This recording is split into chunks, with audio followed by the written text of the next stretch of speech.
Assalamualaikum warahmatullahi wabarakatuh. Perkenalkan, nama saya Vira Nurulita dari Universitas Pancasakti Tegal, Fakultas Ekonomi dan Bisnis. Saya dari akuntansi kelas 8B. Untuk kali ini saya akan mempresentasikan mata kuliah Sistem Pengendalian Manajemen dengan tugas mereview film No You See Me. Untuk pokok-pokok pembahasannya antara lain ada yang pertama ada profil film, yang kedua ada lingkungan pengendalian, yang ketiga ada perencanaan proyek, dan yang keempat ada evaluasi. Untuk yang pertama, untuk profil film itu, No You See Me merupakan sebuah film Amerika Serikat yang dirilis pada tahun 2013. Film ini disutradarai oleh Louis Leterrier. Untuk pemainnya antara lain ada Jesse Eisenberg, Mark Ruffalo, Woody Harrelson, Isla Fisher, Dave Franco, dan masih banyak lagi. Untuk alur ceritanya, film ini menceritakan tentang seseorang misterius yang menyatukan 4 orang pesulap untuk menjalankan sebuah misi besar dengan mempergunakan kemampuan sulapnya. Untuk pemainnya tadi udah saya sebutkan. Nah, semua ini dibuat dan direncanakan secara detail selama 1 tahun. Setelah itu mereka muncul ke hadapan publik dengan menamakan kelompok mereka Four Horsemen alias 4 penunggang kuda. Pertunjukan pertamanya dilakukan di Las Vegas dengan sponsor Arthur Tressler atau Michael Sain, pemilik perusahaan asuransi. Pertunjukan pertama dengan tema merampok bank itu dilakukan dengan memanggil seseorang secara acak dan jatuh kepada seseorang lelaki.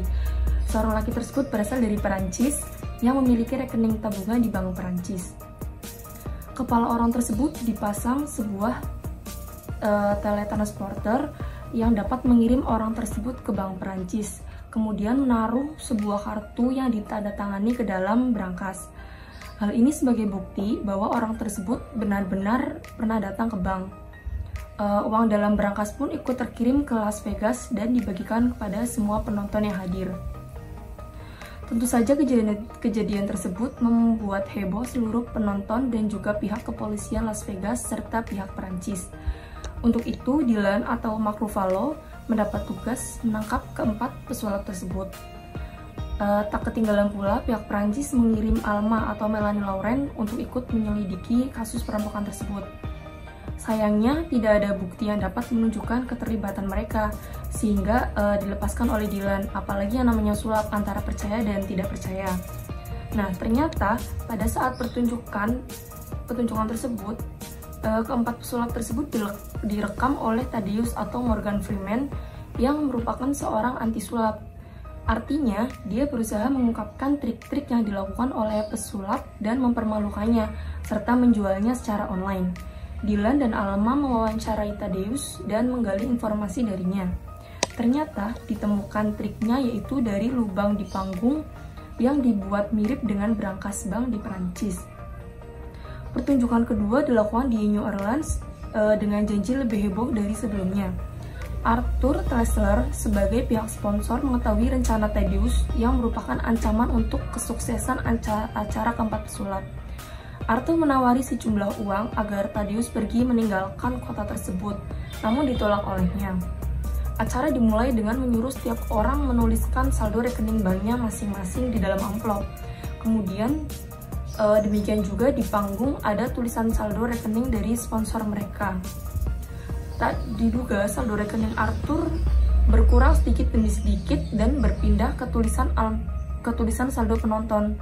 Pada awalnya Arthur merasa itu hanya bagian dari pertunjukan. Namun siapa sangka kalau hal itu merupakan hal yang nyata. Dylan dan Alma memburu mereka dan terjadi kejar-kejaran bagaikan seekor kucing dan tikus. Dan lagi-lagi keempat pesulap tersebut lebih unggul. Arthur menyewa Thaddeus untuk membalas kepada keempat pesulap itu. Dylan menganggap Thaddeus terlibat dan merupakan pesulap kelima yang membantu di belakang layar keempat pesulap itu. Namun tidak ada buktinya. Dylan dan Alma berhasil mengetahui persembunyian keempat pesulap di sebuah apartemen dan penggerebekan dilakukan. Daniel Henley dan Merritt berhasil melarikan diri, sedangkan Jack Wilder masih belum selesai membakar dokumen-dokumen. Terjadi perkelahian dan dilanjutkan kebut-kebutan di antara mereka yang mengakibatkan mobil Jack terbalik dan terbakar. Kemudian Jack tewas. Dylan dan Alma memburu uang dalam berangkas yang akan digunakan untuk pertunjukan ketiga di kota New York. Mereka selalu kalah selangkah dibanding ketiga pesulap itu. Berangkas telah diangkut oleh truk. Mereka mengejarnya dan menyuruhnya tetap berjalan ke tujuan sebagai jebakan. Setelah sampai, dilakukan pengintaian siapa yang mengambil uang itu, dan ternyata orang yang membuka truk itu adalah anak buahnya, Thaddeus. Thaddeus beralibi dan membela diri bahwa dia hanya mengikuti truk itu dan tidak terlibat. Setelah berangkas dibuka, ternyata isinya itu bukanlah uang seperti yang diduga, melainkan mainan boneka dan balon anak-anak.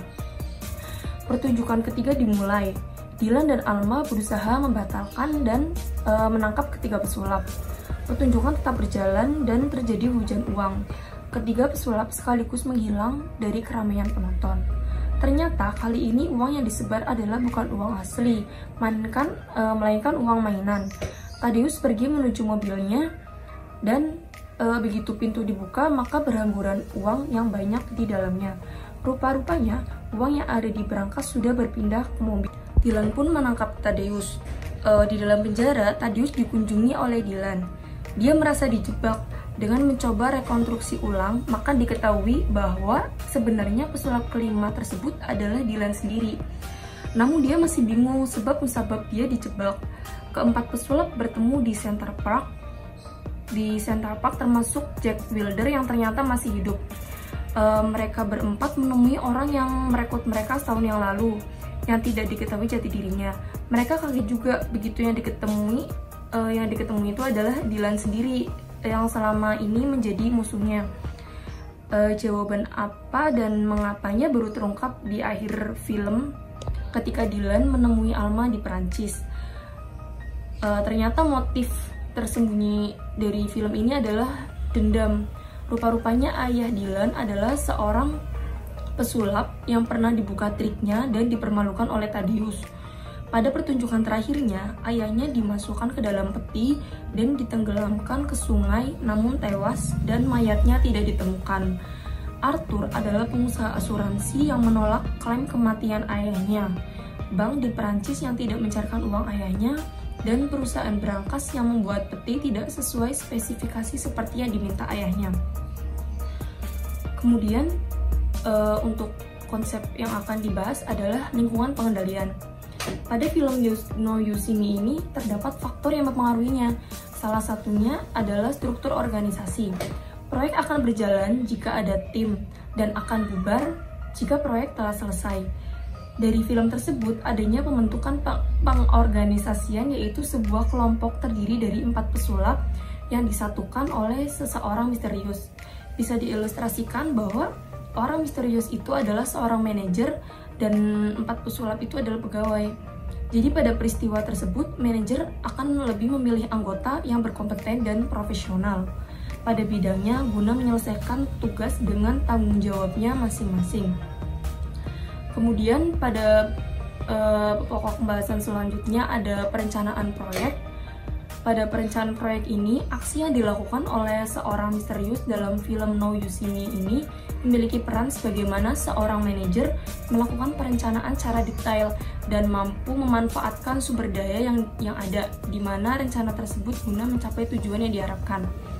Di dalam film tersebut, Four Horsemen dikatakan sebagai tim yang efektif dikarenakan telah mencapai tujuan dengan menampilkan 3 pertunjukan sulap yang strategi yang telah disusun selama 1 tahun sesuai yang diarahkan oleh seorang misterius atau bisa disebut sebagai pemimpin.